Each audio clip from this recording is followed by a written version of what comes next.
In this video I'd like to demonstrate the Thetford Caprice Mark 3 oven system.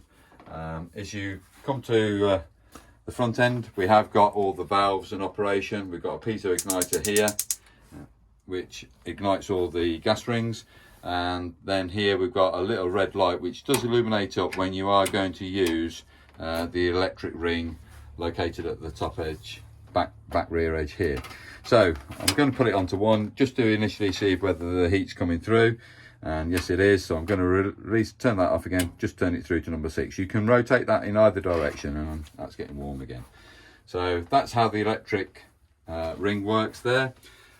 On the rest of the remaining part of the hob, the 3 remaining gas rings are of a variable size. So just be aware we have got a slightly smaller ring on the left hand side to the rings on the right hand side of the hot plate area here. This dot signifies it's for this gas valve here. So turn the flame or the gas on, press the valve in, strike the igniter, away she goes. Count 10 seconds, release. That's onto a low setting, that's onto a high setting, and off. The next 2 valves that we come to, these 2 valves here, are going to be for this one's for the front, this one's for the rear on the right hand side. I'm going to operate both at the same time. I'm multitasking, and there we go. Both are alight. Release after a few seconds. There's low on the front, there's low on the rear, and turn it back up to the full flame and back off again. So we're coming to the grill area. Now when we operate the grill door opening here, I just want you to be aware there's a slight heat shield here that you can actually pull physically forward. It's a design that allows any heat coming out of the grill area to travel go past the valves themselves, so they don't overheat. You don't burn yourself, in other words. The actual grill itself is defined by that white little stripe there on the top of that square, as the oven is a white stripe on the lower half of that square.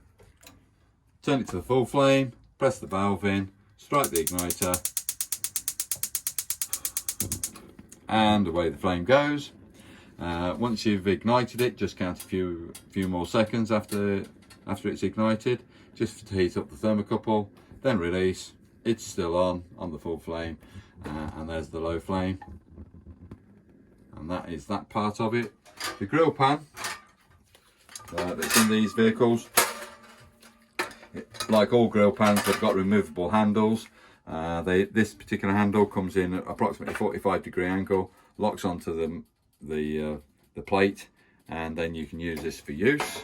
Obviously for washing purposes though, they make it so the handle is removable, so that all you're doing is washing the grill pan or the fret itself.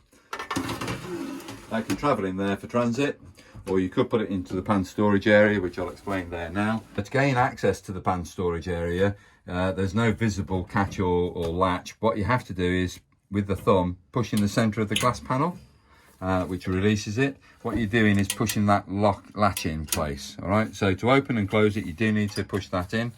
This is the pan storage area here. It's not massive, but we have got a series of a gas manifold tap, isolation valves.